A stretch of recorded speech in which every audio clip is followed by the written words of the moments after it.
o'zingizni tor his qilyapsizmi? Yuragingiz siqilyaptimi? Kengligi yo'qmi? Demak, bu yerda bir xato ish qilgansiz, nuqsonli ish yoki gunoh qilgansiz. Yoki kimdir haqqini bermagan bo'lasiz.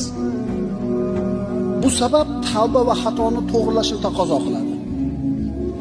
Yoki murid bu torlikning sababini bilmasligi mumkin. Falonchani haqqini yeb qo'yib, yuragi siqilib qoldi. Mana shu torligining sababini bildi. Endi uni tuzatish kerak. Endi yuragida, qalbida torlikni his qilyapti, sababini bilmayapti. Unda nima qilish kerak? Unda sabr qilish kerak. Ehtimol bir hikmati bordir. Vaqt o'tish bilan mana shu hikmat ayon bo'ladi, bilinadi.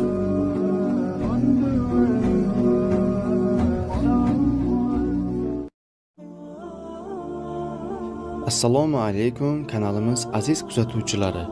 Manfaatli videolarimizni kengroq tarqalishi uchun o'z hissangizni qo'shib, agar malol kelmasa, bir dona laykingizni unutmang. Umid qilamanki, ma'ruza ham 1 million layk yig'adi.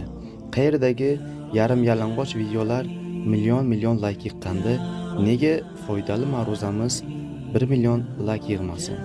Alloh tushunganlardan rozi bo'lsin.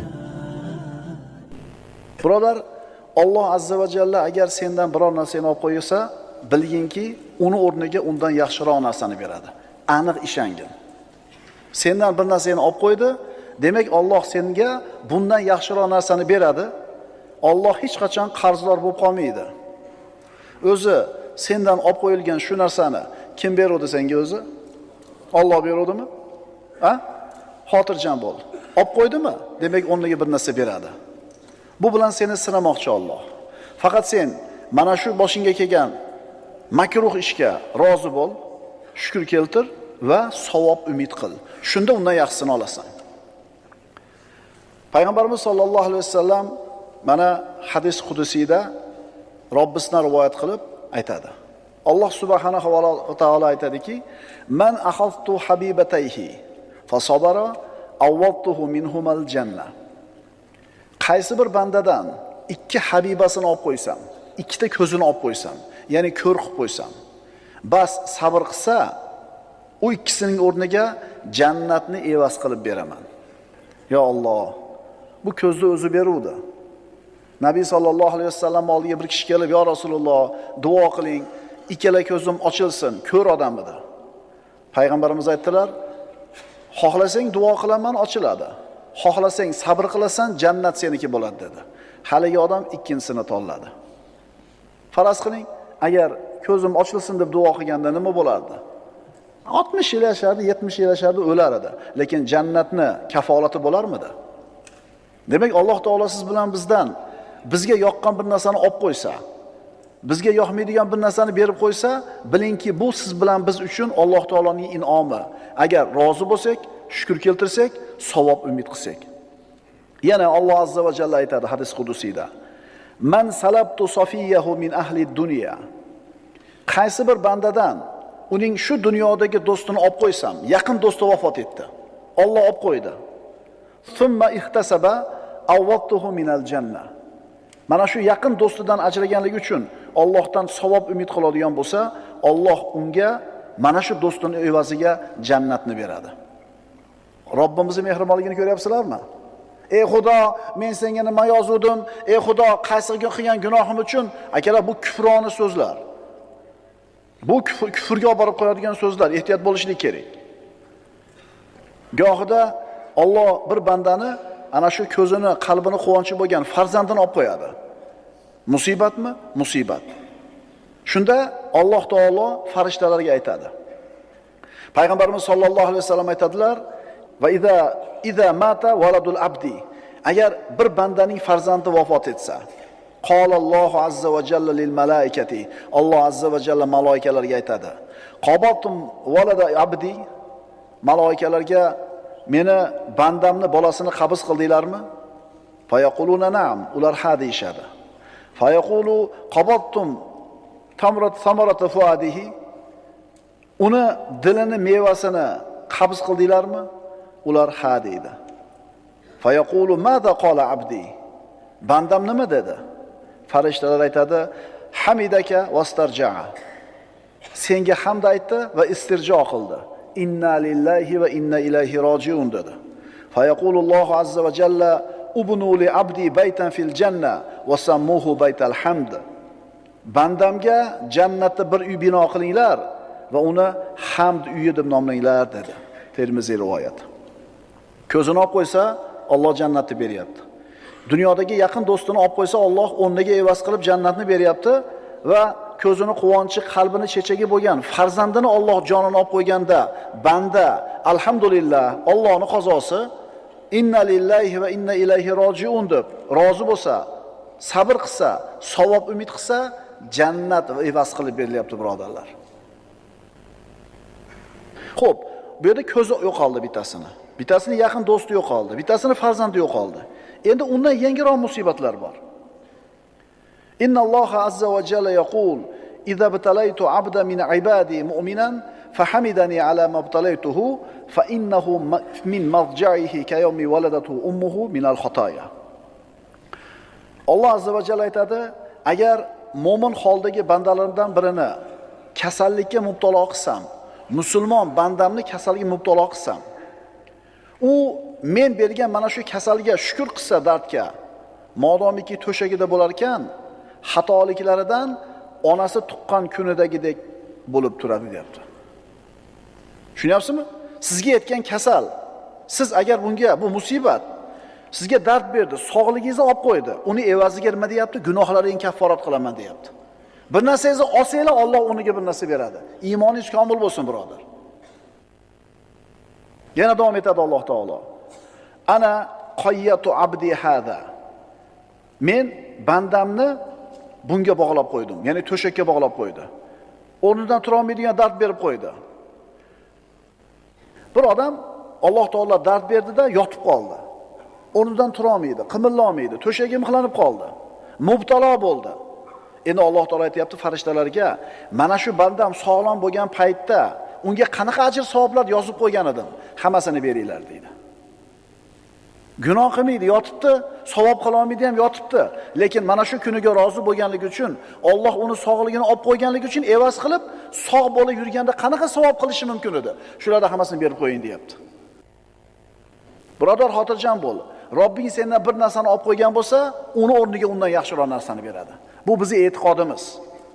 Shuning uchun ustingga kelgan musibatga afsus chekma. Mana shu musibatni taqdir qilgan zot Alloh azza va jallaning huzurida, birodar, ajr bor, jannat bor. Endi mana shu ustingga kelgan musibat, seni qo'lingdan bir yaxshilikni ketishligi, shu musibat seni Alloh deyishga undadimi? Robbim deyishga chaqirdimi? Demak, bu seni foydangga bo'ldi.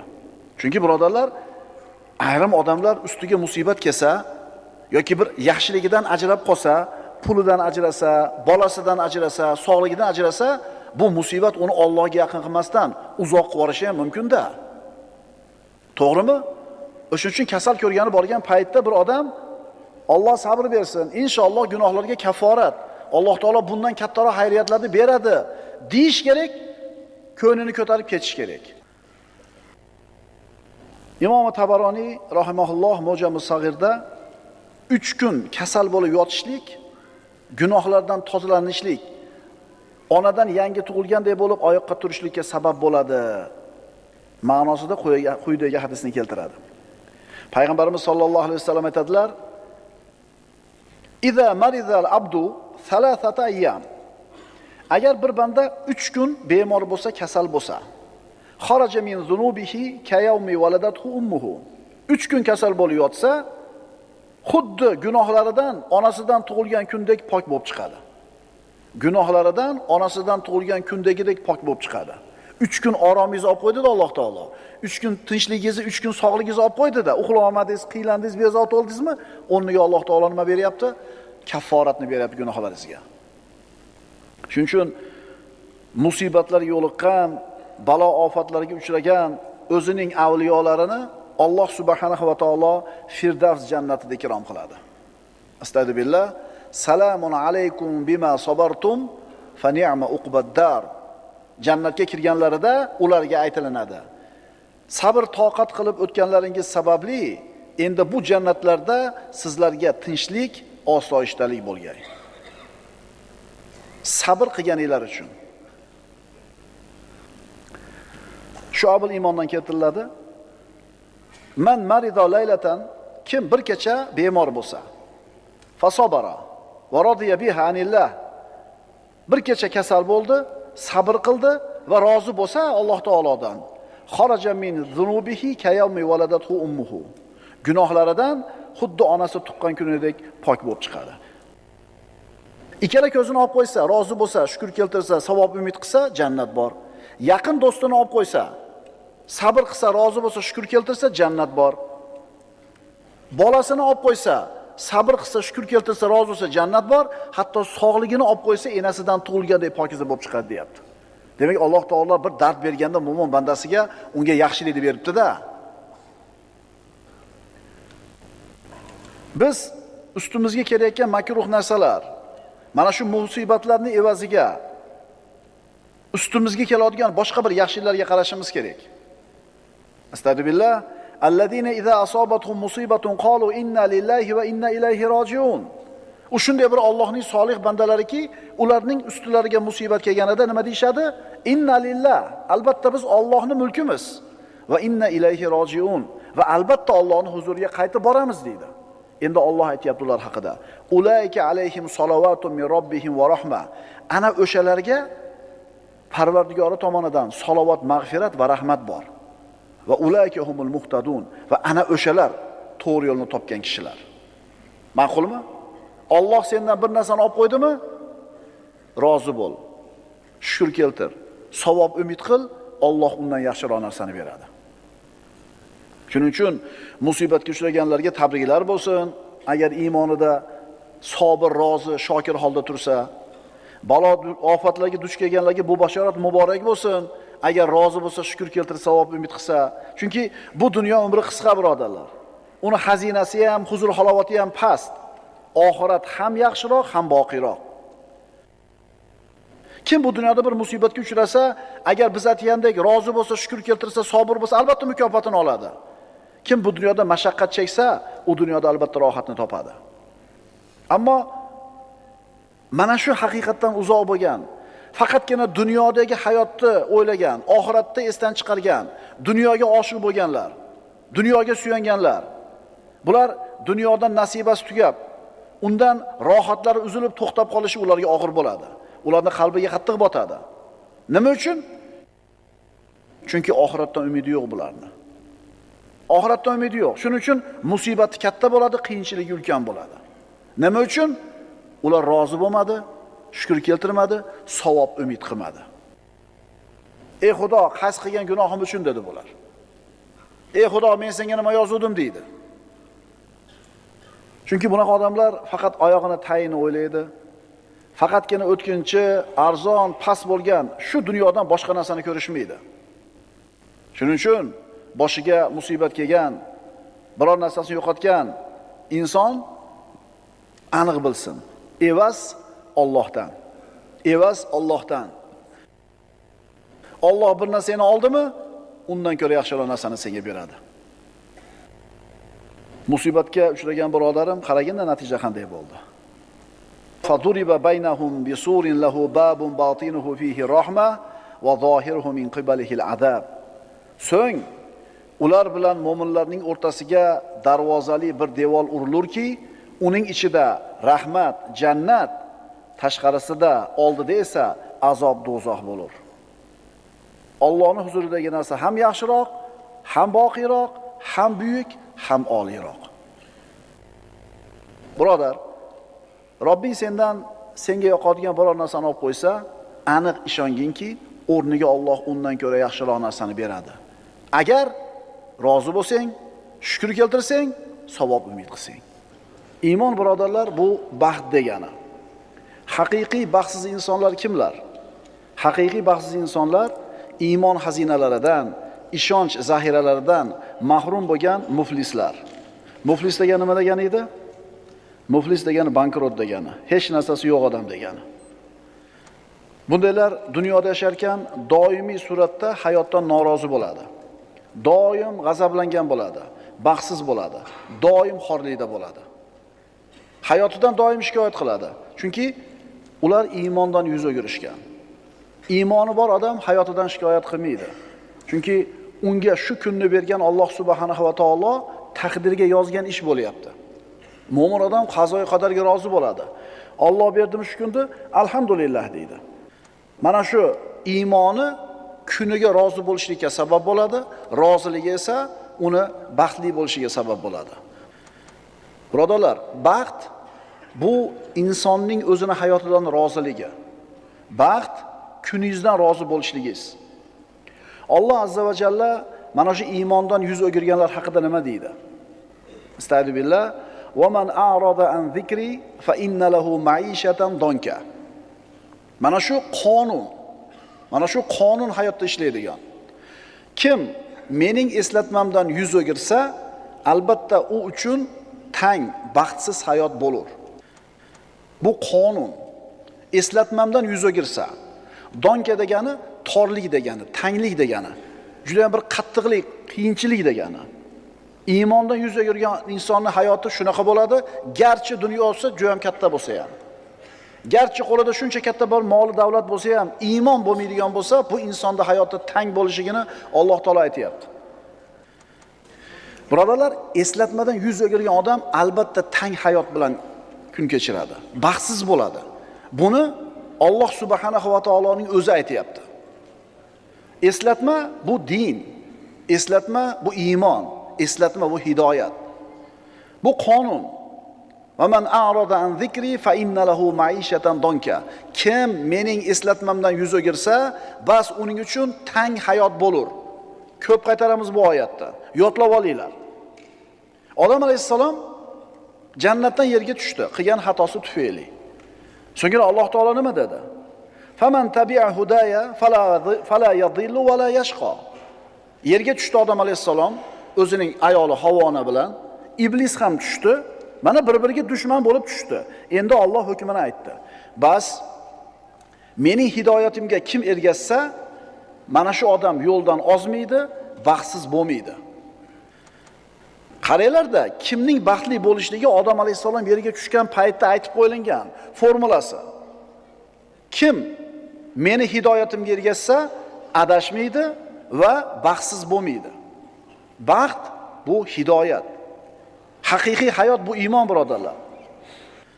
Kishi mana shu Alloh taoloning dinidan, hidoyatidan qanchalar uzoqlashsa, qancha uzoq bo'lib ketsa, uni baxtsizligi ham shuncha kuchayib boraveradi.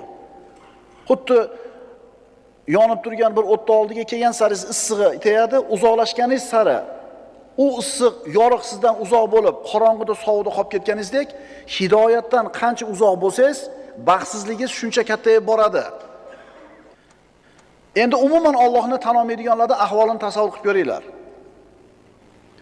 Allohning zikridan yuz o'girish, Allohning eslatmasidan, dinidan yuz o'girishlik. Birodarlar, buni ham bir ko'rinishlari bo'ladi. Kimdir umuman dinni esdan chiqargan bo'ladi. Umuman hidoyat bilan ishi kori yo'q, mutlaq unutgan. Endi buning baxtsizligi, shaqovati shunga yarasha bo'ladi.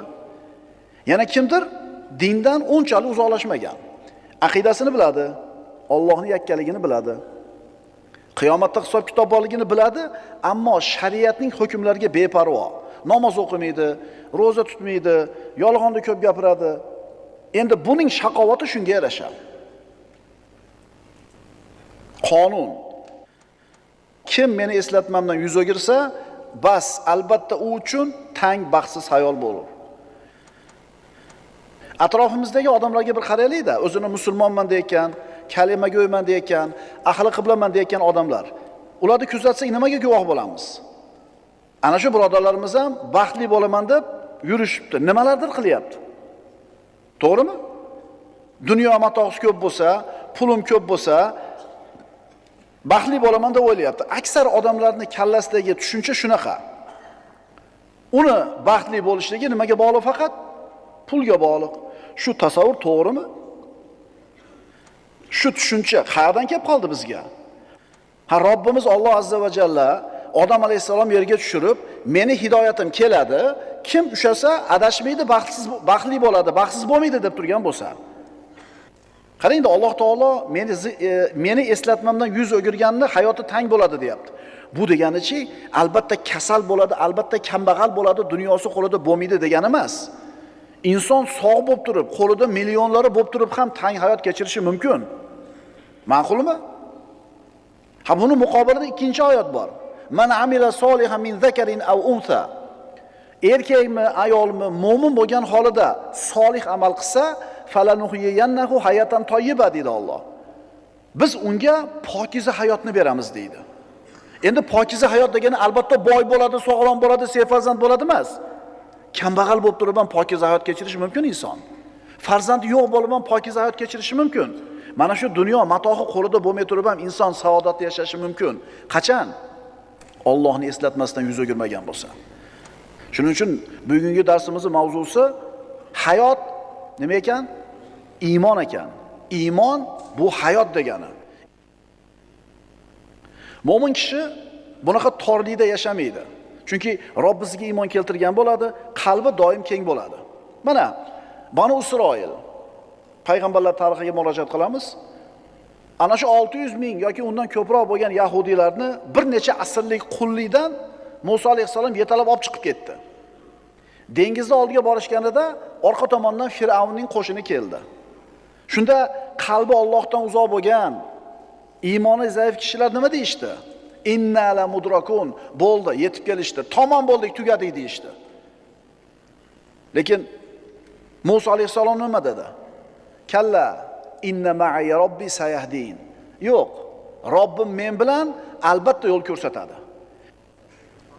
Mana shunday tang nochor holatda ham qalbi Allohga suyangan, iymoni komil bo'lgan odam nima deyapti? Robbim men bilan yo'l ko'rsatadi. Shu yerda siqilib saxir bo'lib qolishi mumkin inson. Lekin mo'min nima deydi? Alloh aytgani bo'ladi deydi. Mashhur psixolog olimlardan hisoblangan zamonamizdagi doktor Karl o'zini ruh borasida izlanishdagi zamonaviy inson kitobida shunday deydi. Diqqat qilinglar-da, hozir men faqatgina oyatdan yoki shar'iy ma'nolarda aytgan bo'lsa, mana dunyo odamlari, ana shu musulmon bo'lmagan psixologlarda gapirgan gapini mana o'qib beraman, eshitinglar. Mavzuimiz nima edi bugungi? Iymon hayot demakdir. Hayot bu iymon. Iymoni bor odamma hayot. Iymoni yo'qda hayot emas. Vallazina kafaru yatamatta'una va ya'kuluna kama ta'kulul an'am wan naru maswan lahum. Alloh taolo hayot demayapti ularni hayotini. Vallazina kafaru, kofir bo'lgan insonlar yatamatta'una va ya'kuluna kama ta'kulul an'am. Xuddi chorva hayvonlari singari yeydi, chorva hayvonlari singari ne'matlanadi, boradigan joy jahannam deyapti. Birodarlar, ularning mashinalarini, dunyoviy maishati hayotini zo'rligini ko'rib turib, mashinada hayoti zo'rda, qara, Mana qara, bitta mashinasi chizilib qolsa, sirazi yangi olar ekan. 30 ming yurgan mashinani eski der ekan. Mana hayot deyotganlar iymonli hayot nima ekanligini bilmaydi-da. Ana shu psixolog aytadi. 30 yil davomida qabulimga dunyoning turli taraflaridan odamlar kelishdi. Kuchli psixolog. Yuzlagan bemorlarni davoladim.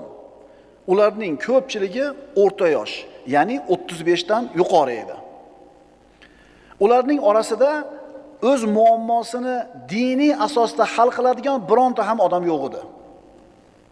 Hayotida bo'layotgan muammolarni din bilan, iymon bilan hal qiladigan bittasi ham yo'q. Nimaga muammoga keldi bular? Nimaga psixologga kelyapti? Chunki iymoni bo'lganida psixologga bormas edi. Nimaga psixologga borasan, aytchi? Domlaga aka, domla manaqa problem bo'lyapti. Nima tavsiya qiladi shariatimiz? Shariatda men deyilgan. Alloh taolaning taqdiri, rozi bo'lishing kerak. Shukr keltir.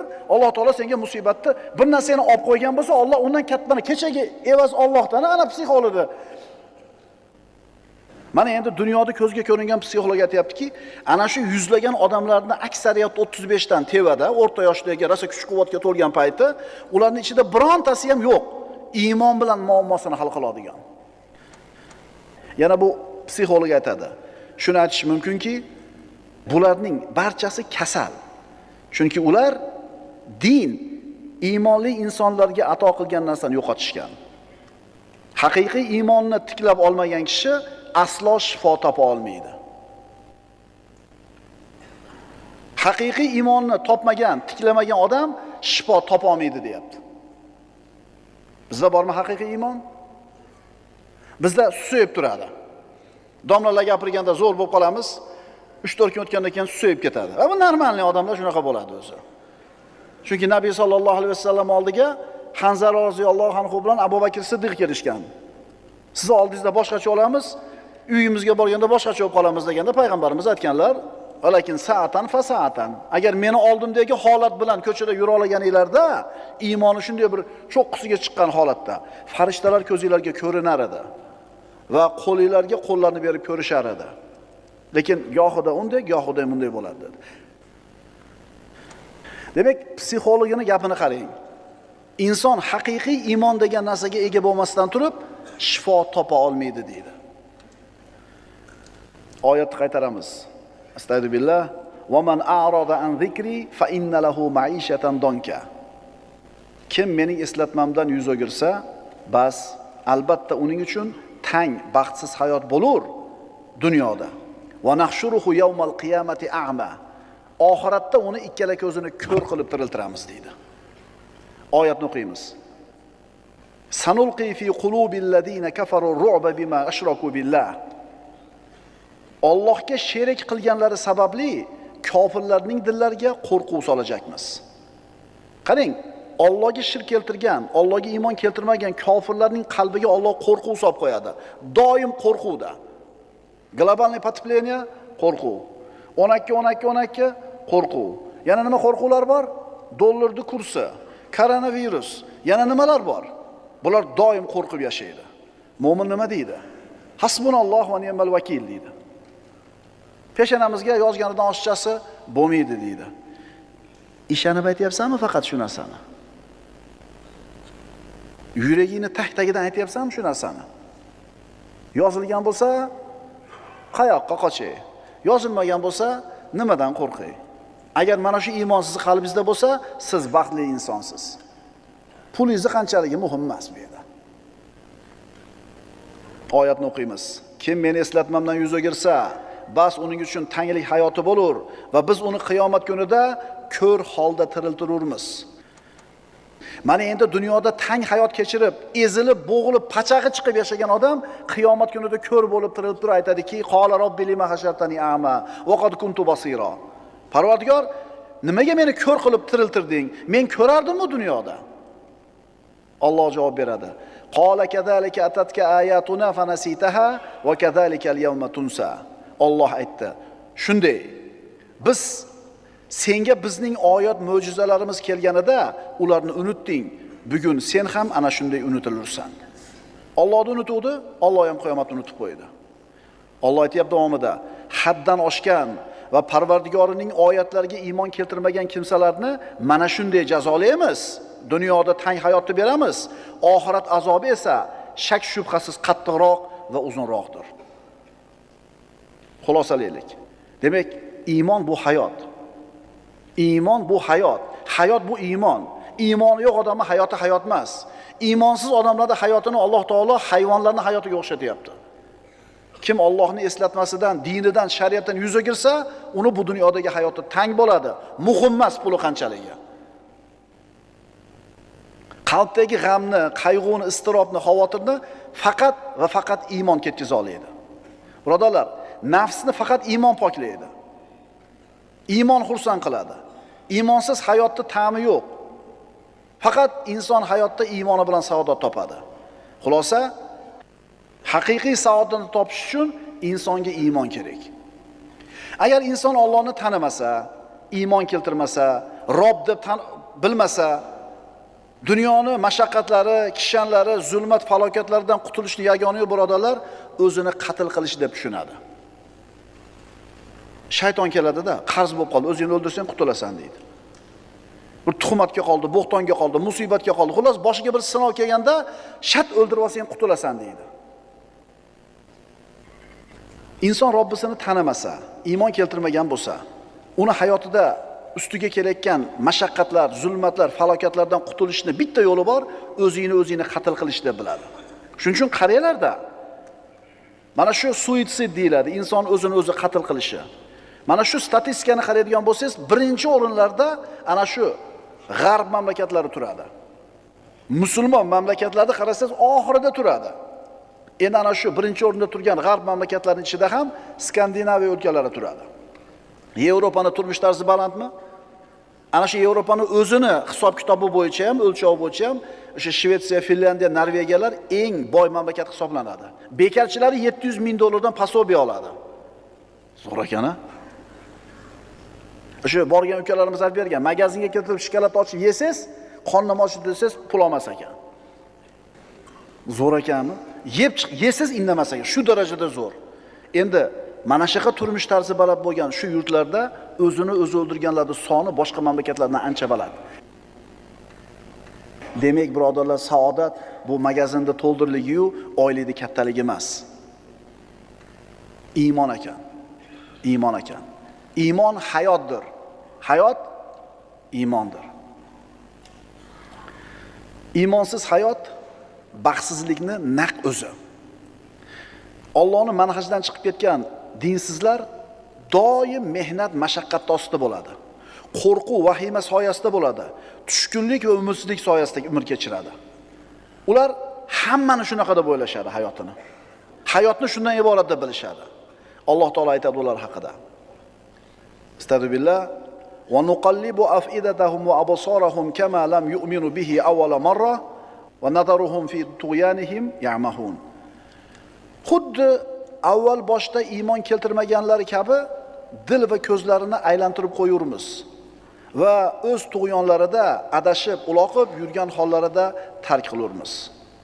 Shuning uchun birodarlar, bu olam uchun Allohdan o'zga iloh yo'q ekanligi iymon keltirish vaqti keldi. Asrlar davomida orttirilgan mashaqqatli va uzoq tajribalardan keyin aql sanamlarning xurofot ekanini, ateizmni yolg'on ekanini tan olishi vaqti keldi.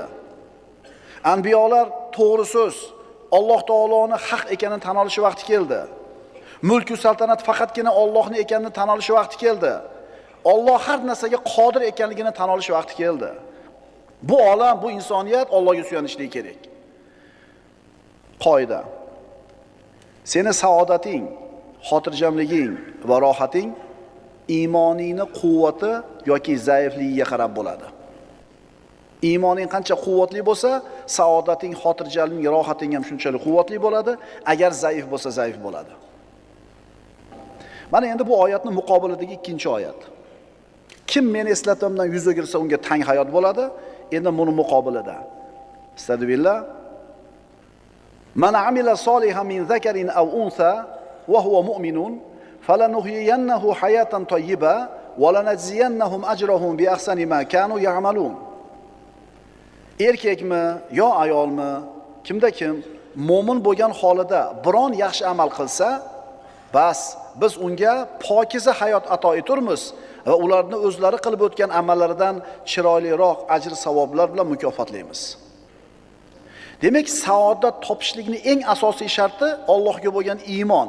Bu isbot talab qilmaydigan haqiqat.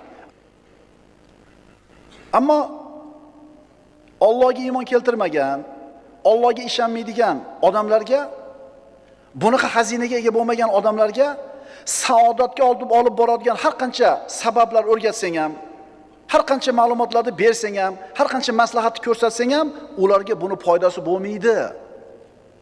Undaylar bu maslahatlardan foyda olib baxtli bo'laman demasin. Chunki yana qaytarib aytamiz, saodatning asosiy sababi Allohga bo'lgan iymon. Saodatning sabablarida dars o'tyapmiz mana. Shu sabablarga biz amal qilamiz, biz saodat topamiz. Inshaalloh, chunki iymonimiz bor. Endi xuddi shu sabablarni iymoni yo'q odam qilsin, unga asqatmaydi. Chunki bu sabablar iymoni bor odamlar uchungina ishlaydi. Demak, saodatning sharti Allohni Robb deb tan olish, Muhammad alayhisolamni payg'ambarim deb tan olish, islomni dinim deb tan olishlik. Erkakmi yo ayolmi, kimda kim mo'min bo'lgan holida biron yaxshi amal qilsa, bas biz unga pokiza hayotni ato etamiz. Demak, inson Alloh va'da qilgan mukofotga erishishlik uchun ikkita narsa kerak bo'lyapti. Birinchisi iymon, ikkinchisi solih amal. Innal ladina amanu va amilus solihati sayaj'alu lahumur rahmanu wudda. Albatta iymon keltirib, yaxshi amallar qilgan zotlar uchun Rahmon do'stlikni barqaror qilur. Iymon bo'lsin, amal bo'lsin. Lahumul bushro fil hayati dunya va fil axira. Ular uchun dunyo hayotida ham, oxiratda ham xushxabar bordir. Hayot bu iymon degani. Iymon degani bu hayot degani. Pokiza hayot kimda bo'ladi? Iymonli odamlarda. Allohni yakkaligiga iymon keltirgan, Robbisining va'dasiga aniq ishongan, qalblari Parvardigoriga muhabbatli bo'lgan, adashish va aynishdan pok bo'lgan insonlarda bo'ladi. Mana shu sifatlarga ega odamlar falokat vaqtida xotirjam bo'ladi, qazo oldida qalblari sokin bo'ladi, qadarga, taqdirga rozi bo'lishadi. Binobarin saodatli bo'lishadi. Shuning uchun ular baxtli bo'lishadi. Shuning uchun ular yuqoridagi oyatda aytilgan pokiza hayotga erishishadi. Chunki ular Allohni Robb deb, islomni din deb, Muhammad alayhisalomni o'zining nabiysi va rasuli deb rozi bo'lishdir. 16-sabab hayot iymon. Muloyim bo'l. Yumshoq muomalali bo'l. Qo'pol dag'al bo'lma. Hadisda aytiladi, mu'min kishi pokiza narsani yeb, pokiza narsa qo'yadigan va biron shoxga qo'nsa, uni sindirmaydigan asalariga o'xshaydi deyilgan. Asallarni ko'rgansizlar. Gulga shunday uchib keladida, shu bir nozik xilqatli bo'lgan, baklari napiz bo'lgan gulga qo'nadi, shirasini oladi, uchib ketadi, gulga aziyat bermaydi, ozor bermaydi. Mo'min odamning muomalasi shunaqa bo'ladi. Odamlar bilan muomala qiladi, odamlarga aziyat bermaydi. Qaysi bir ishda muloyimlik bor bo'lsa, shu ish chiroyli bo'ladi. Qaysi ishda muloyimlik yo'q bo'lsa, shu ish xunuk bo'ladi. So'zingiz muloyim, yuzingizda doim tabassum, chehrangiz ochiq. Bu baxtli insonlar kiyadigan libos. Muloyimlik, birodarlar, mo'minning sifati. Mo'min asal ariga o'xshaydi. Gulga qo'nadi, ichidagi shirasini oladi, ammo gulni sindirib qo'ymaydi. Chunki Alloh taolo qo'pollikka bermagan narsani muloyimlikka beradi. Payg'ambarimiz sollallohu alayhi vasallam aytadilar: "Innalloha rafiqun yuhibbur rifqa fil amri kullihi." Alloh muloyim, yumshoq, muloyim zot. Har bitta ishda muloyimligini yaxshi ko'radi. Payg'ambarimiz sollallohu alayhi vasallam Robbisini mana shunday sifatladi. Urvat ibn Zubayr aytadi: "Rifq muloyimlik hikmatning boshidir." Hamma yaxshiliklar muloyimlikda bo'ladi. Muloyim inson maqsadiga albatta yetadi. Bugunmi, ertagami, muloyimmi, maqsadiga yetadi. Hayotni qaramaysizmi? Qilayotgan hamma ishimiz muloyim bo'lsa baraka topamiz. Muloyimlik bilan yondasak ishlarimiz oxiriga yetadi. Bir ko'chatni yerga ko'chiring. Gul bo'lsin, daraxt bo'lsin. Suvni keragicha muloyimlik bilan bo'lib ozgina quying, unib o'sadi, baraka topasiz. Endi quyib tashlang boshdan, paqillab suvni. Nima bo'ladi? O'smaydi yoki qurib qoladi. Kiyimingizni muloyimlik bilan yechsangiz yirtilmaydi, uzoqqa boradi. Agar qo'pollik bilan charchat yechsangiz nima bo'ladi? Tezda tugaydi. Shuning uchun hayotimizda, birodarlar, har lahzasida muloyimlikka muhtojmiz. Bu darsga nima aloqasi bor deysizmi? Muloyim inson saodatli bo'ladi. Ana. Muloyim inson baxtli, saodatli bo'ladi. Tabiblar ham muloyimlik bilan yondashish kerak o'zini ishiga. Jarroh. O'zbekchasi qanaqa? Xirurg, Xirurg.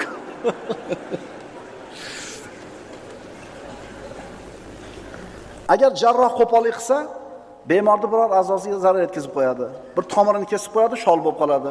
Bitta tomirini kesib qo'yadi, qo'pollik qilib, miyasida bo'ldi, gapirmay qo'yadi. Ayrim shaharlarning gul bog'lariga kirib ketyapsiz, yozib qo'yar ekan, sekinroq yur, muloyim bo'l. Chunki potur-putur qilib qo'pollik bilan kirsa, ancha-muncha gulni tepalab pachaqlab qo'yar ekan, o'zi sezmas ekan. Payg'ambarimiz sollallohu alayhi vasallam o'zi muloyim zot bo'lganlar. Mana biz kimga taqlid qilishimiz kerak? Mashhur qissa, Nabiy sollallohu alayhi vasallam sahobalari bilan masjidda o'tirar ekanlar, bir arobiy kirdida masjidning devoriga qarab baul qilib qoldi. Sahobalar yoqasidan o'sha bo'g'ib shu siydigini to'xtatmoqchi bo'lishdi, to'xtadi, payg'ambarimiz tek qo'yinglar, bo'shanib olsin dedi. Sahobalar qo'pollik qilishdi.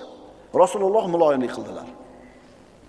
Haligi Arobiy ishini bitirib bo'lganidan keyin Rasululloh sollallohu alayhi vasallam bir paqirda suv quyib yuboringlar. Shunday qilishdi. Keyin Arobiyni payg'ambarimiz chaqirib turib, "Ey falonchi, bu Allohning uyi, bu masjid, bu yerda bunday ish qilish mumkin emas" deb tushuntirdilar.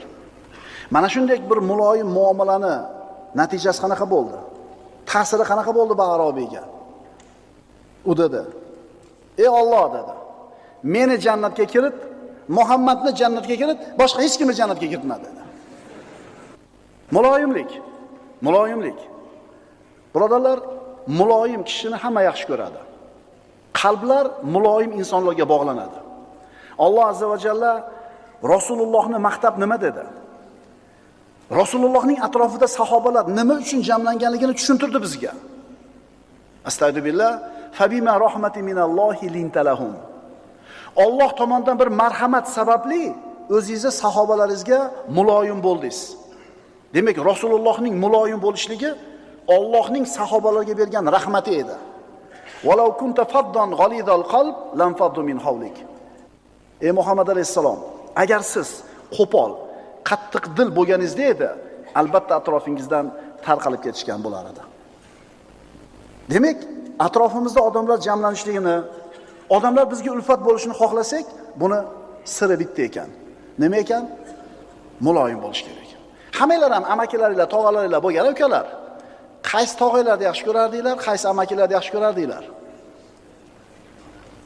Savol. Shu ko'chadan siz o'tdingiz, shu loyni tepaladingiz. Endi siz o'zingiz amaki, o'zingiz tog'a bo'ldingiz. O'zingiz qanaqasiz endi? Shunday bir odamlar bor, agar ular bir majlisga kirib kelsa, hamma xursand bo'lib ketadi. Hamma ularga tikiladi. Qalblar ularga kelishi bilan tiriladi, ko'ngillar yoziladi. Chunki bu odamlar o'zlarining so'zida odamlarga mahbub bo'lishgan. Oldi berdi, keldi ketdilarida hammaga manzur yoqimli, chunki ular muloyim insonlar. Birodar, saodat istayapsanmi? Muloyim bo'l. Do'stlarni kasb qilish, qalblarni o'ziga rom qilish, bu bir shunday bir fan, ilmki, bu ilmga ulug', oliyjanob, kamtar insonlargina ega bo'ladilar. Muloyim insonlar ega bo'ladi. Agar bunday odamlar hozir bo'lsa, ularni kelishligi odamlarga xursandchilik. Agar yo'q bo'lsa, ular haqida odamlar so'rab surishtiradi. Falonchi bormi? Po'kinchi bormi? Haqqiga duolar qilinadi. Ular mana shunday bir maqom martabaga qanday yetgan, bilasanmi birodar? Ularni, bu insonlarni, bu baxtli insonlarni, bu muloyim insonlarni axloqiy dasturi bor. Mana shu axloqiy dasturni mahkam tutgan. U qaysi dastur demisizmi?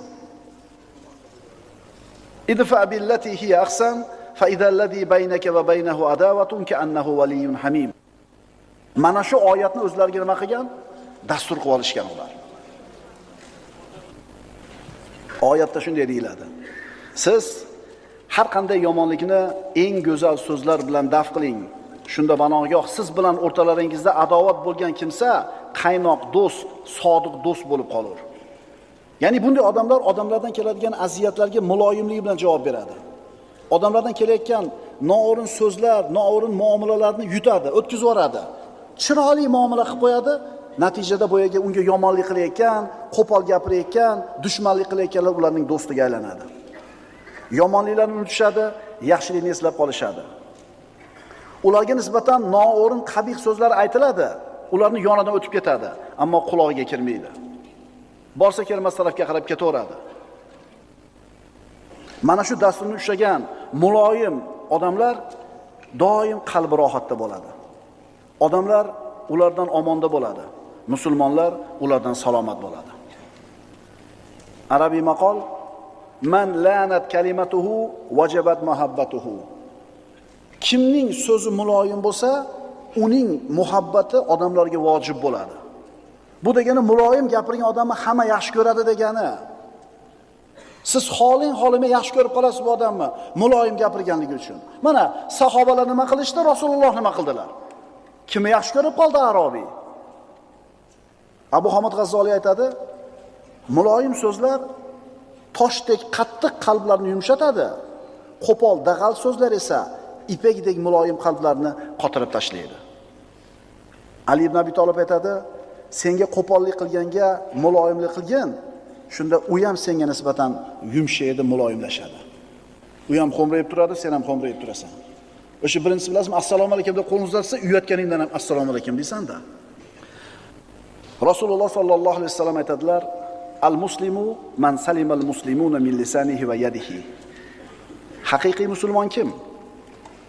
Musulmonlar uning tilidan va qo'lidan salomat bo'lgan kishilar. Mashinasidan salomat bo'lgan kishilar biz zamonimizda. Signalidan salomat bo'lgan kishilar, gazni qattiq boshidan salomat kishilar, chiyda tormoz boshidan salomat bo'lgan kishilar. Siz mashina minayotganda ozor bermayapsizmi? Siz haqiqiy musulmonsiz. Endi mashina minayotib turib odamlarga ozor, aziyat beryapsizmi? Demak, siz haqiqiy chinakam komil musulmon emassiz hali. Val mu'minu man amina an-nasu ala dima'ihim va amwalihim. Endi mu'min kim? Haqiqiy mu'min kim? Haqiqiy mu'min odamlarning qonlari va mollari undan omonda bo'lgan kishi. Birovni qoniga ham, moliga ham ko'z olaytirmaydi. U odamlar musulmonmi, musulmon emasmi farqi yo'q. Musulmon odam oldida boshqalar, mu'min odamning oldida boshqalar kim bo'lishidan qat'iy nazar ular xotirjam turadi. Bu musulmon deydi.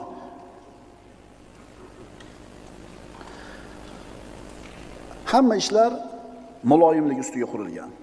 Hadisda aytildi, qaysi ishda, qaysi narsada muloyimlik bo'lsa, shu ish chiroyli bo'ladi. Qaysi ishda muloyimlik yo'q bo'lsa, shu ish xunuk bo'ladi. Hatto birodar, shariatni hukmlarini bajarishda ham sen o'zing nafsing bilan muloyim bo'lishing kerak.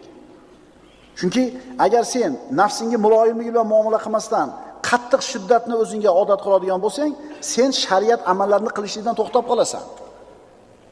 Ibn Hajar rahimahulloh aytadiki, kimda kim diniy amallarni bajarishda g'ulu ketsa, chuqur ketsa, muloyimlikni, rifqni tark qilsa, shubhasiz o'zi ojiz qoladi va amallardan mag'lub bo'lib to'xtab qoladi. Uzoqqa bormaydi. Hamma muloyimni yaxshi ko'radi.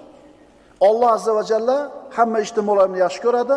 Kim muloyimlikni yaxshi tark qilgan bo'lsa, hamma yaxshiliklardan mahrum bo'ldi. Muloyim kishi, muloyim insonga do'zax o'ti harom.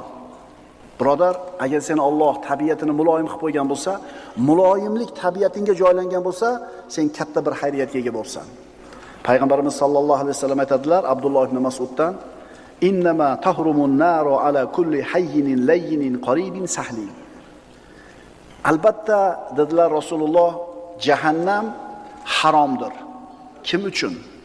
Jahannam kimga harom? Har bir muloyim, muomalasi yengil va odamlarga yaqin bo'lgan kishiga. Mana shu kishiga jahannam harom. Muloyim, muomalasi yengil, odamlarga yaqin kishi. Prostoy odam deysiz. Palonchi bo'lsa ham muomalasi nima deysiz? Shuncha puli bo'lib turib, shuncha obro'y martabasi bo'lib turib, oddiy muomala qiladi. Deysiz, yaxshi ko'rasizmi? Mana shunday odamga do'zax o'ti harom bo'lyapti. Birodar, muloyimlikni o'zingga libosini kiy, muloyim bo'l, do'zax senga harom bo'lyapti. Undan avval dunyoda o'zida saodat topyapsan. Ayrim salaf solihlar aytishadiki, bir inson uyiga kirishida, chiqishida, kiyimni kiyganda, yechganda, uloviga minayotganda yoki undan tushayotganida mana shu ishlarni ohistalik bilan bajarish kerakligini bilishligi uning faqihligidandir.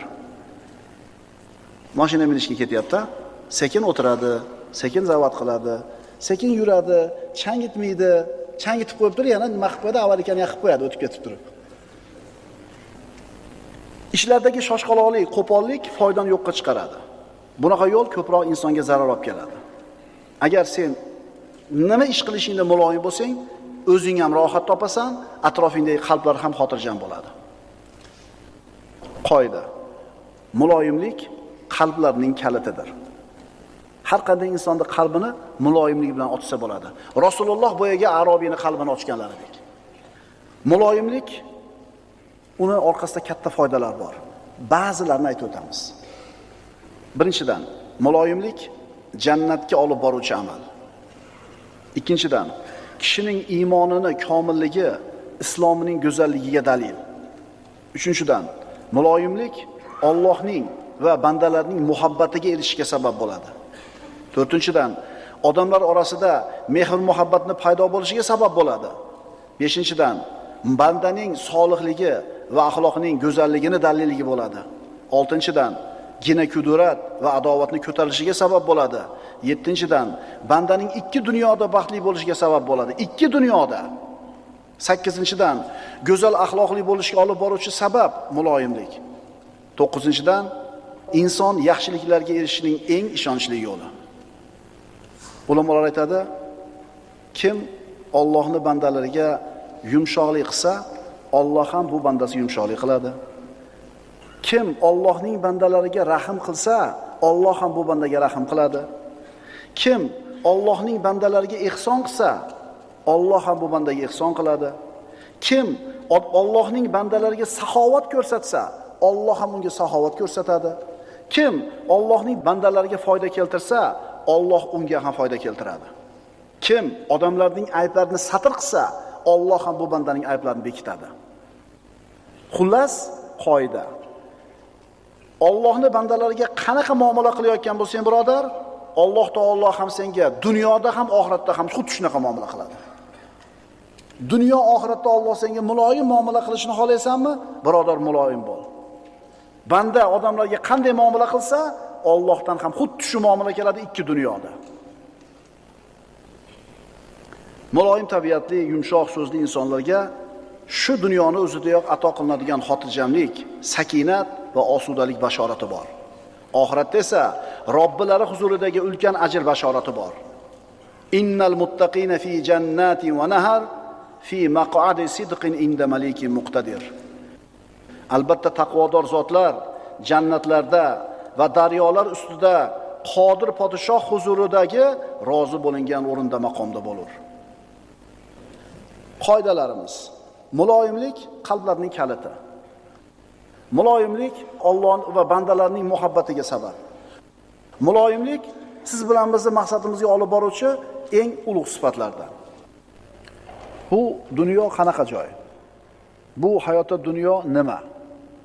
Payg'ambarimiz sollallohu alayhi vasallam aytadilar: "Ad-dunya sijnul mu'min va jannatul kafir." Bu dunyo mu'min uchun qamoqxona kabi, kofir uchun esa jannat kabi. Chunki bu dunyoda inson har qancha zo'r yashamasin, oxiratdagi jannatda beriladigan ne'matlarning oldida bu dunyo qamoqxonaga o'xshab qoladi, taqqoslasangiz. Endi kofir bu dunyoda har qancha qiylanib yashasin, mashaqqatda yashasin, u uchun bu dunyo jannat. Nima uchun? Oxiratda unga beriladigan azoblarning oldida dunyoning mashaqqati u uchun jannat bo'lib qoladi. Rasululloh aytibdilar, dunyo mu'min uchun qamoqxona, kofir uchun esa jannat. Bu dunyo qanaqa hayot? Bu dunyo nima? Astagfirullah, allazi xalaqal mauta val hayata liyabluwakum ayyukum ahsanu amala. U zot Alloh azza va jalla siz bilan bizni qaysinimiz chiroyliroq amal qilishimizni sinashlik uchun o'lim bilan hayotni yaratgan. Bu dunyo sinov uchun keldik uni ichiga biz. Bu dunyoda 100% huzur halovat, doimiy bir komfort, doimiy bir huzur halovat bo'lishi mumkin emas. Alloh taolo aytadi: "Va mal hayatud dunya illa mataul g'urur." Bu dunyo faqatgina mataul g'urur, insonda oldaydigan matohlardan boshqa narsa emas. Boshqa oyatda: "Va ma hayatud dunya illa lahvun va la'ib." Bu dunyo o'yin kulgu, maza bemazagarchilik. "Va mal hayatud dunya fil oxirati illa qalil." Bu dunyo hayoti oxiratga borganda ozgina narsaga aylanib qoladi. Bir rolik ko'rdim. Bir odam qo'lida arqon ushlab turibdi. Bir 15 metr cho'zilgan, boshiga izolent o'rab qo'yibdi 1 santimetriga. Endi tasavvur qilinglar, deyapti. Mana shu arqon, deyapti. Cheki yo'q deydi. Mana bu 1 santimetr izolent o'ralgan joyi dunyo hayoti, deyapti.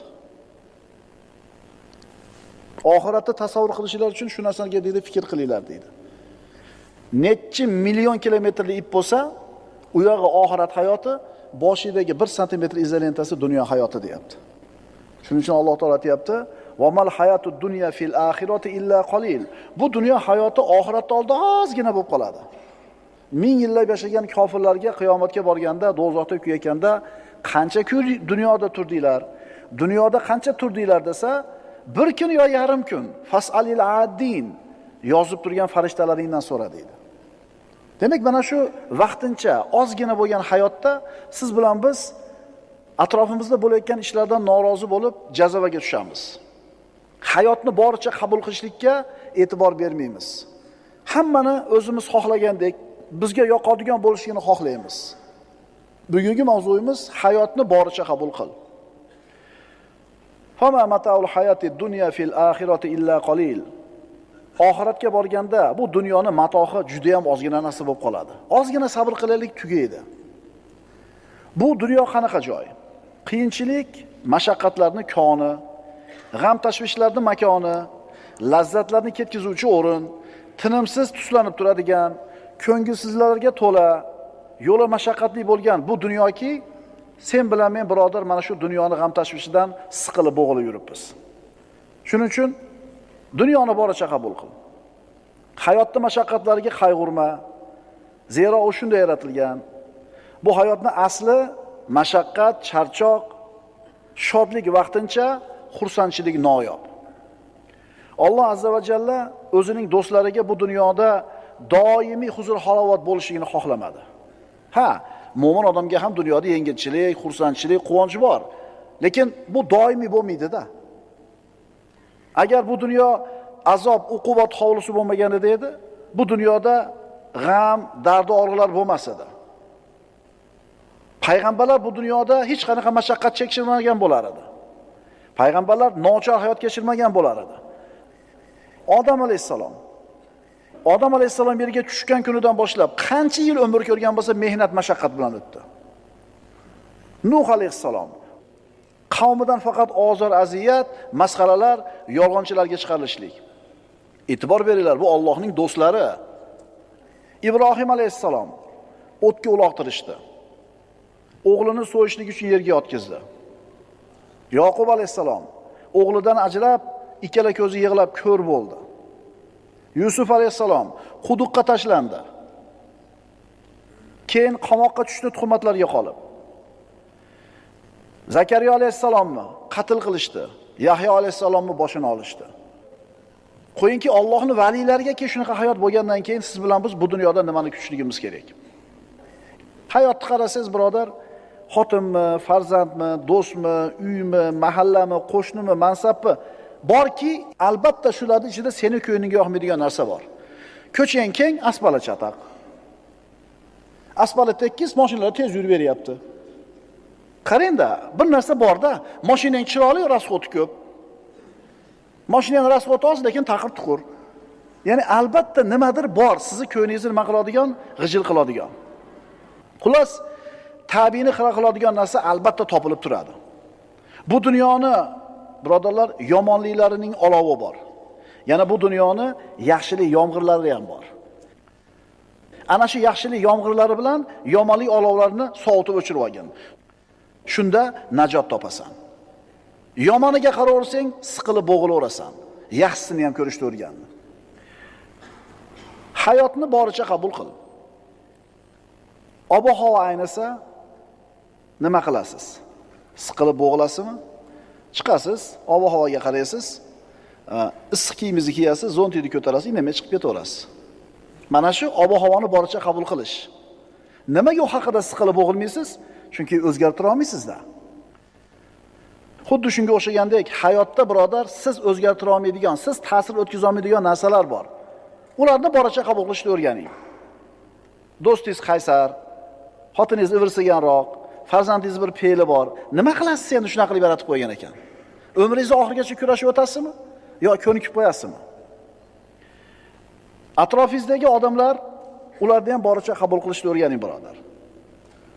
10 ta ulpating bo'lsa, 10 ta ulpatingda bittadan sifat bor, yoqmaydigan. Onasi sergap, monasi injiq, mana chapilla ovqat yeydi, mana cho'rlatib suv ichadi. Mana polpis, mana ro'dopa, mana hech qachon ustiga qaramaydi. Borda, masalan. Endi o'zing avliyomisanki, o'zing 100% misanki, boshqalardan kutasan. Atrofingdagi odamlarni ham boricha qabul qil, birodar. Birinchisini u fe'li yoqmasa, ikkinchisini bunisi yoqmaydi. Nima qila olasan? Shularni ichida yashashing kerakmi? Demak, ko'nik odatlan. Alloh bularni mana shunday yaratgan. Alloh taolodan atrofingni tuzatib berishini so'raverma hadeb. Sen o'rniga o'zingni tuzatishingga Alloh quvvat berishini, sabr berishini so'ra. Mana shu duoing ijobat bo'lishiga yaqinroq. Harakat qilding. Oshnangni, bolangni, xotiningni, birodaringni bir yaxshi tomonga tuzatishlikka. Harakat qilding, sabablarni qilding, tuzata olmading. Harakating foyda bermadi. Endi boricha qabul qilib o'zingni tuzat. Modomiki shu atrofimizdagi odamlarning holati Alloh norozi bo'ladigan holat emasmi? Murosa qilamiz. Ichar ekan jo'ralarim, endi bular bilan murosa qilishim kerak ekan emas. Qimor o'ynashadi, o'tirar ekan, o'tirishim kerak ekan, ko'nikishim kerak ekan emas. Harom bo'lmaydigan o'rinda ular bilan murosa qilamiz, boricha qabul qilamiz. Ammo gunoh, ma'siyat bo'ladigan bo'lsa, birodarlar, tark qilishimiz kerak unaqa joyda. Domla aytgan, boricha qabul qil degan. Meni xotinim shunaqa benamoz. Mashg'ul ishton yuradi, bor, yo'q. Biz qayerda murosa qil deyapmiz? Qayerda boricha qabul qil deyapmiz? Alloh harom qilmaydigan o'rinlarda murosa qilishimiz kerak bo'ladi. Alloh taolo bu dunyoni bir-biriga zid bo'lgan narsalarni jamlovchi bo'lishini xohladi. Nima degani bu? Yaxshilik bilan yomonlik birga, issiq bilan sovuq birga, buzish bilan isloh qilish birga, xayriyat bilan fasod birga, xursandchilik bilan qayg'u birga. Shunaqa bo'ladi. Boricha qabul qil, birodar. Bu Allohning xohishi. Keyin bu hayot tugagandan keyin yaxshiliklar ajrab jannatga kiradi, yomonliklar ajrab do'zaxga kiradi. Hayotni boricha qabul qil, birodar. Sen o'zgartira olmaydigan narsalarga siqilib umringni boy berib qo'yma. Sen o'zgartira olmaydigan ishlar bor. Bular haqida siqiladigan bo'lsang, umringni boy berasan. Umr esa juda ham qisqa. Ad-dunya sa'a faj'alha ta'a deganlar Rasululloh. Bu dunyo 1 soatlik umrga o'xshaydi. 1 soat. Ana shu 1 soatni ibodatga aylantir. Shuning uchun atrofingga qarada ajratib ol. Sen o'zgartira oladigan narsalar bor, sen o'zgartira olmaydigan narsalar bor. Agar shularni farqiga borib olsang, nimaga beparvo bo'lish kerak, nimaga e'tibor qilish kerak bilib olasan. Shunda duo qilasan. Ey Parvardigorim, men o'zgartira olmaydigan ishlarda menga sabr ber, ko'nikishimga kuch ber. Ammo men o'zgartira oladigan ishlarimda menga kuch-quvvat ber. Endi mana shu ikkalasini farqlab olgani bilim ber. Tushundinglarmi?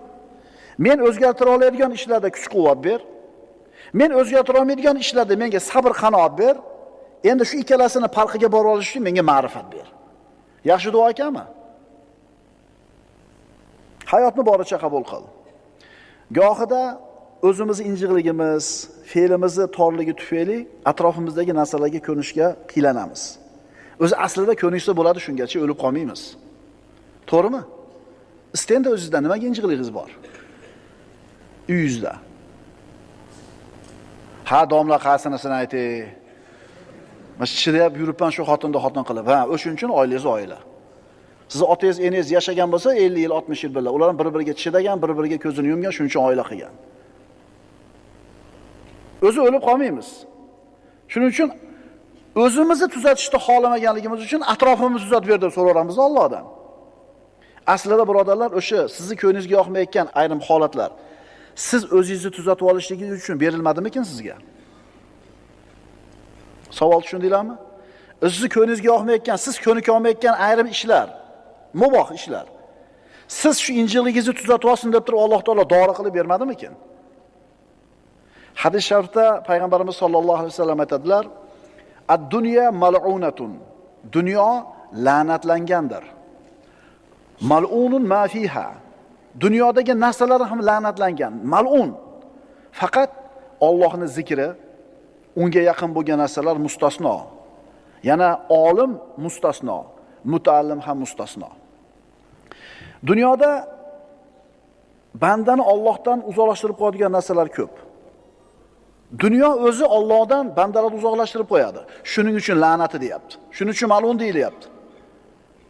Sizni Allohdan nima to'ssa shu narsa mal'un hisoblanadi, ehtiyot bo'ling. Faqat Allohning roziligi uchun bo'ladigan ishlar bundan mustasno. Ilm mustasno, talabi ilm mustasno, amr ma'ruf mustasno, nahy munkar mustasno, Allohning zikri mustasno. Sizni Allohdan uzoq qilayotgan, Allohdan chalg'itayotgan narsa bor, bu mal'un hisoblanadi. Shuning uchun birodar, hayotni boricha qabul qil.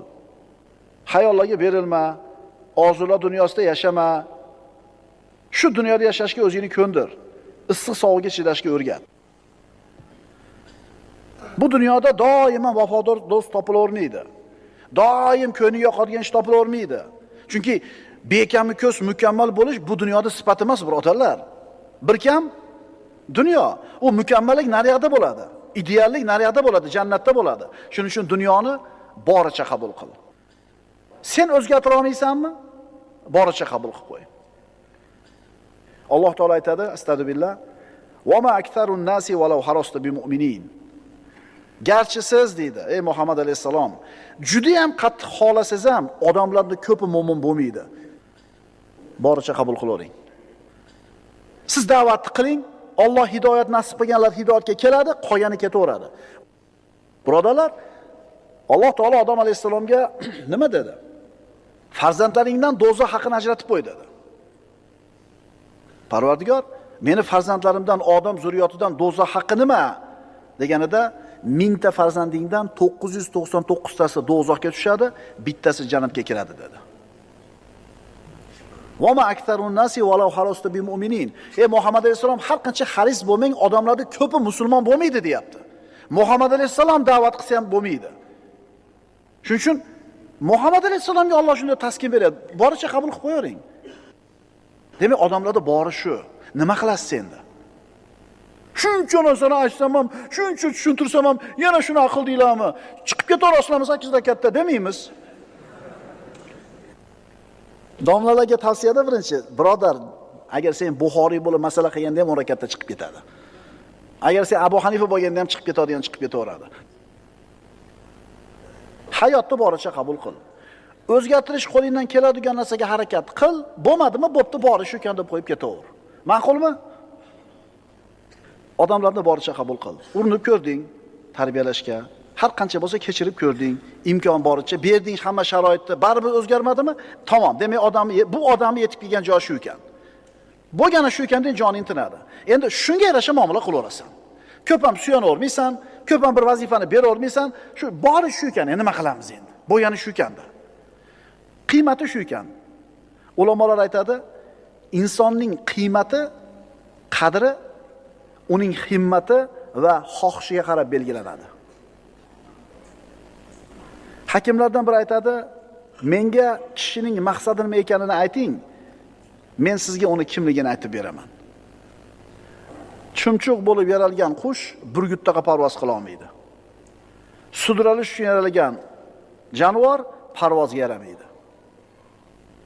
Bu dunyoda birodar mukammal xotin yo'q. Doim xotinning bitta sifati senga yoqmay turadi. Hadis sharifda aytiladi. Rasululloh aytadilar: "La yafraku mu'minun mu'minatan in kariha minha xulqan radiya minha akhar." Mo'min kishi o'zining mo'mina ayoliga g'azab qilmasin. Agar uning bir xulqini yomon ko'rsa, boshqasidan rozi bo'lar. Ha, ovqat shirin qilmaydi, lekin tili jag'i yo'q.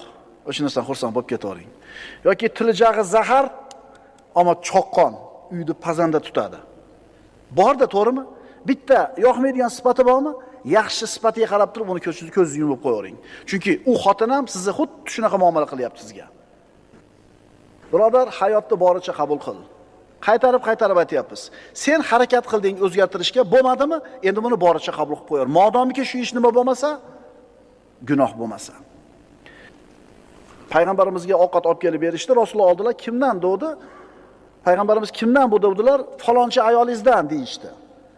Bugun payg'ambarimiz Oysha onamiz bilan bo'ladigan kecha edi. Shunda Oysha onamiz rashq kelib, Rasulullohning qo'lidagi ovqatni sahobalar ko'rib turgan joyda bir urib yerga tushirib yubordi. Siz nima qilar edingiz? Muhammad alayhisalom nima qildilar? Ayolining tabiatini bilganligidan, ayol kishi bo'lganligidan yerdagi siniqni olib terib, ona yerlarda rashq kelib ketdi-da, g'ayirligiga kelib ketdi-da deb qo'ydilar, kechirib qo'ydilar. boricha qabul qilishni misoli shu. Rasululloh sallallohu alayhi vasallam bilan Oysha onamiz o'rtasida ozgina bir muomala bo'lib qoldi. Abu Bakr Siddiq keldi hal qilgani. Ham qaynatasi, ham eng sahobasi, yaqin sahobasi, ham eng yaqin sahobasi. Shunda payg'ambarimiz Oysha onamizga qarab turib, Muhammad alayhisalom, siz gapirasizmi yo men gapiraymi bo'lgan ishda? Deganida Oysha onamiz, siz gapiring, faqat to'g'risini gapiring dedi. Muhammad alayhisalom payg'ambar bo'lmasdan avval ham sodiqul amin bo'lganlar. As-sodiqul amin bo'lganlar. Mana endi ayol kishini bo'lgani shu ekanda, boricha qabul qilasiz.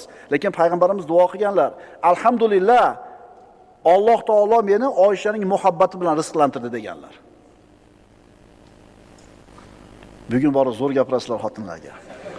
Ishonaveringlar, chunki mu'minga nasihat foyda qiladi. Fa inna zikra tanfa'ul mu'minin. Eslatma berish mu'minlarga foyda qiladi deydi. Payg'ambarimiz sollallohu alayhi vasallam ayolini boricha qabul qildilar. Shunday qilsak, birodarlar, oilalarimiz buzilmaydi. Kechirishni o'rganaylik. Uylanadiganlar, oilasida muammo bo'layotganlar, xotini bilan urushib kelganlar bordir ehtimol ishimizda.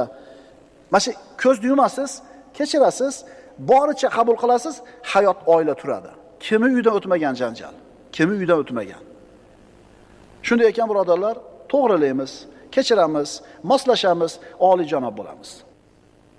Biz kimni o'zgartirishimiz oson? O'zimizmi yo boshqalardimi? Nimani o'zgartirishimiz oson? Boshqalardimi yo dunyo qarashimizmi? Ko'nglimiz yoqmaydigan bitta ish bo'ldi. Xo'p, savol. Biz buni o'zgartira olamizmi? Yo'q. Demak, siqilish kerak, yo'q. Voqelikni boricha qabul qilamiz. Yengil tarafini olamiz, qiyinini tashlaymiz. Ancha-muncha kamchilikdan ko'zimizni yumamiz.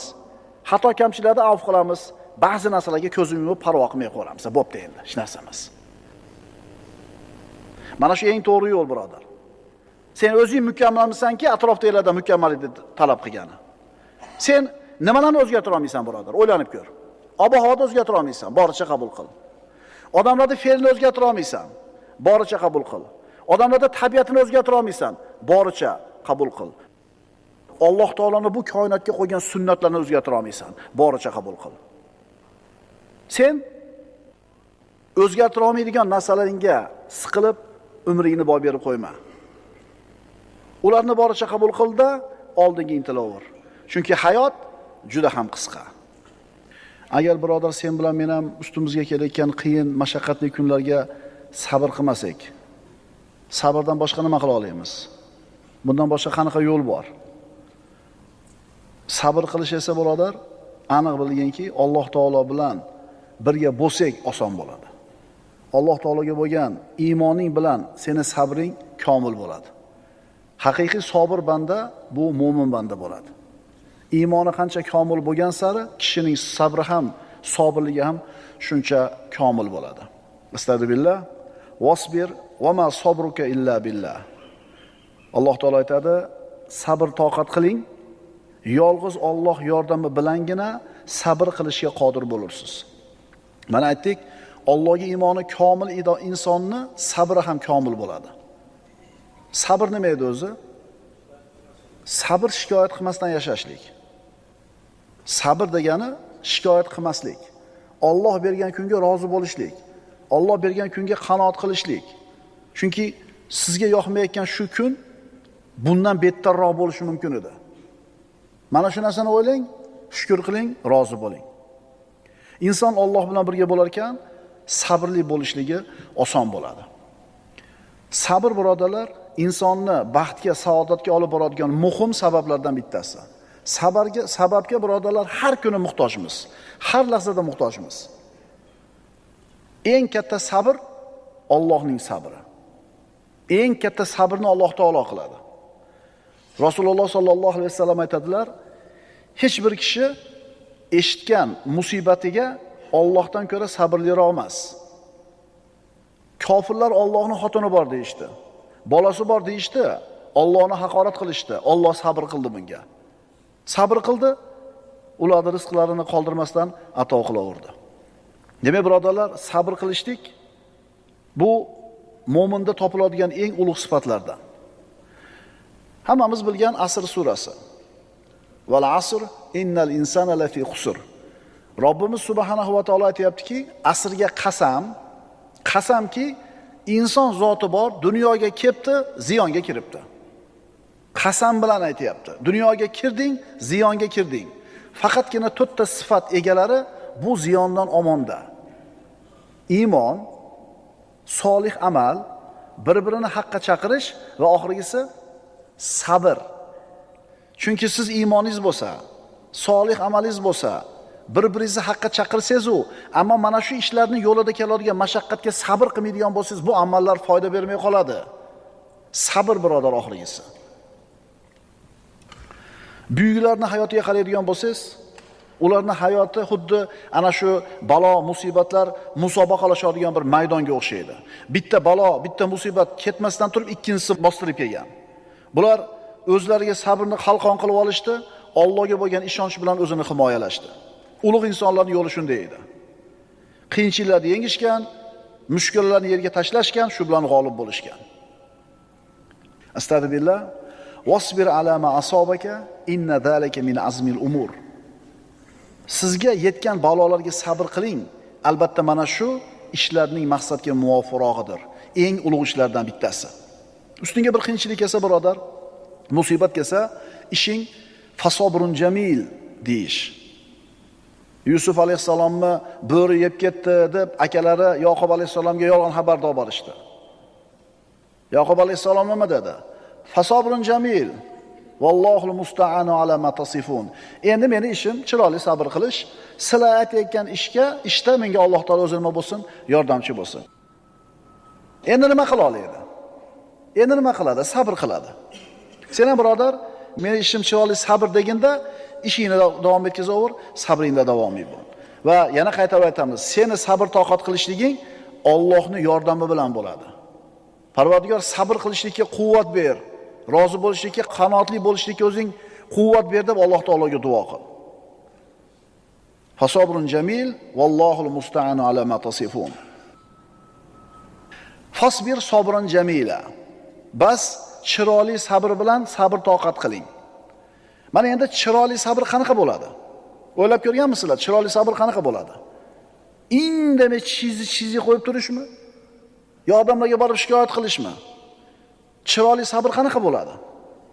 Chiroyli sabr qiyinchilikdan qutulib ketaman deb aniq ishonib sabr qilishing.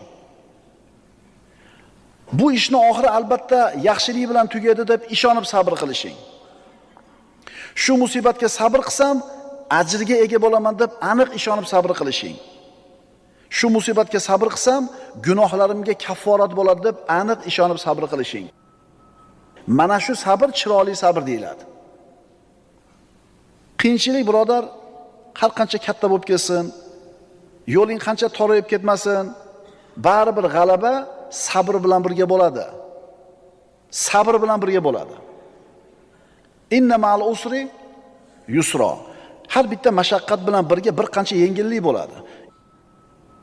Ishing yurishmayapti, bitta mashaqqat, lekin yurting tinch, taning sog', ko'chaga chiqib bemalol yuribsan. Yengillikmi? Tishing og'riyapti. Qolgan a'zolaring sog', qonni qursog'ing to'q, ishing yurib turibdi. Bitta mashaqqatni ko'rib turib boshingga kiyib olmagan. Ozgina sabr qil. Ana shu sabringni quvvatli qiladigan ishlardan bittasi shu yengilchiliklarda borligiga qarashliging. Undan tashqari har qanday amalning savobi qiyomat kunida birodarlar o'lchab beriladi. Masalan, bir vaqt namozni uyda o'qisangiz bitta savob bo'lsa, masjidda o'qisangiz 27 barobar savob. Bir so'm ehson qilsangiz, Alloh taolo 10 barobar qilib qabul qiladi yoki 700 barobar qilib savobni ko'paytirib beradi. Hamma amalning beriladigan savobini hisobi bor. Faqatgina sabrning hisobi yo'q. Demak, bu juda ham bir ulug' amal. Astagfirullah. Innama yuwaffas sabiruna ajrahum bighayri hisob. Albatta sabr toqat qilguvchilarga ajr mukofotlari qiyomat kunida hisob kitobsiz to'la to'kis qilib berilur. Hisoblanmasdan beriladi. Qaysi amalning savobi? Sabrni. Rozi bo'lish, savob umid qilish, chiqib ketaman, gunohlarimga kaforat, bundan keyin albatta yaxshilik bor deb aniq ishonib turib sabr qilish. Mana shu chiroyli sabr bo'ladi. Vado Asahmi aytadi, xorlanayotgan bo'lsang ham musibatlarga sabr qil. Ko'pincha ustingdagi musibatning foydasi seni xursand qiladigan ishlardan ham oliyroq. Musibatga sabr qilding, o'tib ketsa xursand qiladi seni, tugasa. Lekin musibat ketgandan keyin uni orqasidan qanaqa katta foyda kelishligini sen bilmaysan. Ko'pincha ustingdagi musibatning foydasi seni xursand qiladigan ishlardan ham oliyroq. Chunki ko'pikning ostida oppoq shirin sut bo'ladi. Seni ko'zingga ko'pik ko'rinyapti, lekin tagida nima bor? Suti bor. Shuning uchun ustingga kelgan musibatni bilginki, Alloh taolo seni sinash uchun berdi. Sabr qil, rozi bo'l, shukr keltir, tagidagi sutiga qo'ling yetadi. Inshaalloh. Umar ibn Xattob roziyallohu anhu aytadiki, sabr bilan go'zal hayotga yetdik. Sabr bilan go'zal hayotga yetdik. Mana yosh kattalarni qaranglar-da, hammasi mana shu etapdan o'tgan. Oilasida muammo bo'lgan, sabr qildi. Xotinidan bir fe'llari, qasdir fe'llari yoqmagan xotinini sabr qildi. Bo'ldi qo'lida, bo'lmadi qo'lida, yetishmovchilik bo'ldi, sabr qildi, bo'ldi. Kim sabr qilsa erishadi yaxshilikka. Musibat paytida ahli sunna odamining 3 ta yo'li bor. Birinchisi sabr, ikkinchisi duo, uchinchisi kengchilikni kutishlik. Sabr qilasiz, duo qilasiz va aniq ishonasiz, Parvardigor menga yengillik beradi deb. Ahli sunna val jamoaning e'tiqodi yo'li shu. Payg'ambarimiz sollallohu alayhi vasallam aytadilar, kim sabr qilsa, Alloh unga sokinlikni beradi. Xotirjamlikni beradi. Sabrsizlik va tushkunlikka tushishdan ko'ra sabr qilish yaxshi-da. Yo tushkunlikka tushasiz, sabrsizlik qilib, yoki sabr qilasiz. Endi ixtiyoringiz bilan sabr qilganingiz yaxshiroq-da, majbur sabr qilganingizdan ko'ra. Pulingizdan ayrildingiz, musibat. Farzandingizdan ayrildingiz, musibat. Sizga yoqmaydigan bir musibat keldi. Endi siz rozi bo'lib sabr qilsangiz ham ko'nikib ketasiz bu ishga. Jazoga tushsangiz ham 3-4 kun o'tgandan keyin ko'nikib ketasiz. Ixtiyoringiz bilan sabr qilganingiz qada-yu, majbur bo'lib sabr qilganingiz qada. O'tib ketgan ulug' insonlarni hayotini o'qib, ularning sabr toqatlarini ko'rib turib inson hayratga tushasan. Ularning boshiga tushgan musibatlar shuga bir katta bo'ldi, lekin ular bu musibatlarni xuddi o'zini boshiga tushgan bir tomchi suvda qabul qilishdi. Ularning sabotlari tog'dek edi. Birodarlar, hammaga ma'lum bo'lgan haqiqat. Faqat o'sha musibat kelgan paytda buni esdan chiqarib qo'yamiz. Mashaqqat ozgina vaqt davom etadi, xolos. Mashaqqat ozgina davom etadi, xolos. Lekin o'sha mashaqqat kelgan paytda shu hikmat esimizdan chiqib qoladi. Ma'qulmi? Shuni eslataylik o'zimizga. O'tib ketadi bunisi ham. Bunisi ham o'tib ketadi. Keyin esa yuzingda xursandchilik nurlari, g'alaba quvonchi, yutuq belgilar balqib turadi. Faqat sabr qil, sabr qil. Ana shu ulug'larimiz hayotini qarasangiz, boshiga bir musibat kelganda, bu balolar qachon ustimizdan ko'tarilar ekan deb yotib olishmagan. Uyga kirib o'tira olmagan.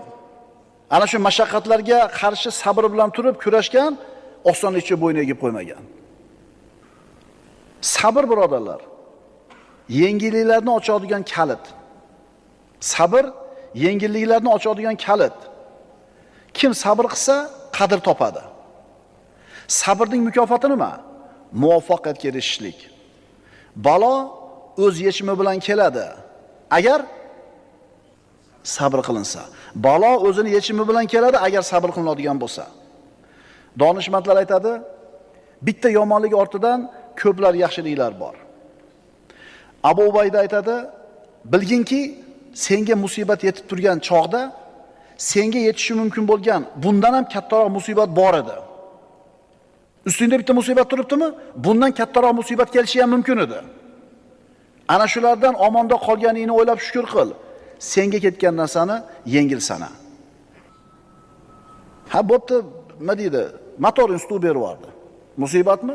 Musibat. Yumalab ketmading-ku jarga qarab mashinang bilan. Mumkinmi shu ham? Mumkin. Baloni otilib ketdi.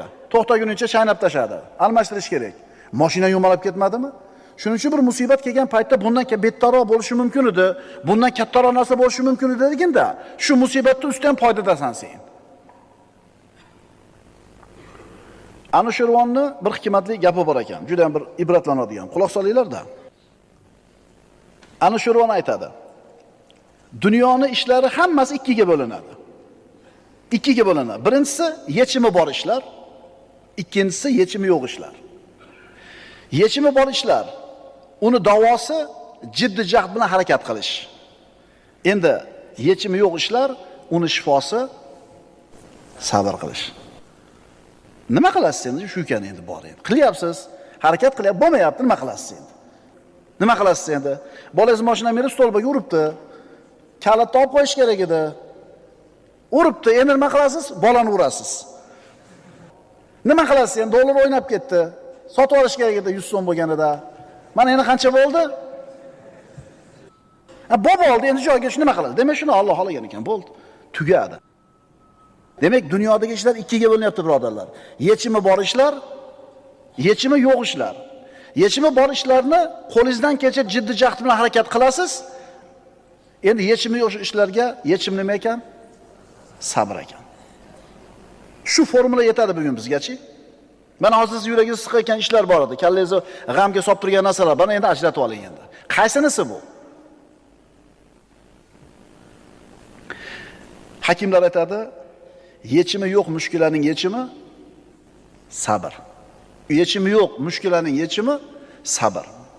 Kim sabrni lozim tutsa, albatta yutuqqa erishadi. Ishoq Obid aytadi, Alloh taolo bir bandasini og'ir musibatlardan saqlash uchun gohida uni yengil musibatlar bilan imtihon qiladi. Katta balodan saqlashlik uchun Alloh taolo kichkinasini beradi. Demak, yengil bo'lgan mana shu musibat aslida ne'mat ekan. Kim bir musibatga sabr qilib, bu muammodagi Allohning tadbiridan rozi bo'lsa, unga musibat orqasidagi yashirin foydalar ochiladi. Buzurgi mehr aytadi, sabr qilib najotni kutish havas qilarli maqomlarga olib boradi. Sabr qilib najotni kutish odamlar havas qiladigan maqomga olib boradi. Jannatiylar jannatga kirganida ularga aytilinadi. Astagfirullah, salamun alaykum bima sabartum fa ni'ma uqbaddar. Sabr toqat qilib o'tganlaringiz sababli sizlarga mana shu jannatda tinchlik, osoyishtalik bo'lgan. Nima uchun? Nima qilgani uchun? Sabr qilganligi uchun. Alloh taolo Qur'onda Ol Imron surasida aytadi, astagfirullah. Ya ayyuhallazina amanu isbiru va sabiru va robitu vattaqulloha la'allakum tuflihun. Ey mu'minlar, sabr qilinglar va sabr toqat qilishda ustun bo'linglar. Hamda doim hozir bo'lib turinglar. Allohdan qo'rqinglar, shunda shoyat najot topsanglar. Najot topishlikka shart qilinayotganda birodarlar, sabr toqat birinchi navbatda aytilyapti. Sabr toqat qilganga najot bor ikki dunyoda. Birodar, sabr qil, albatta najotga erishasan. Bu Allohning va'dasi. Chiroyli sabr qilishlik insonni saodatga olib boradi. Chiroyli sabr qilish qanaqa bo'ladi? Qiyinchilikdan qutulishga aniq ishonib sabr qilishing. Ishingni oxiri yaxshiligi bilan tugashiga aniq ishonib sabr qilishing. Musibatga sabr qilsam, aniq ajriga ega bo'laman deb ishonib sabr qilishing. Gunohlarga kafforat bo'ladi deb aniq ishonib sabr qilishing chiroyli sabr bo'ladi. Fasobrun jamil. Biz ishimiz chiroyli sabr qilishlik. Saodatning 24-sababi go'zal sabr. Aqulu qawli hada va astaghfirulloh li va lakum. Assalomu alaykum va rahmatullohi ta'ala va barakatuh.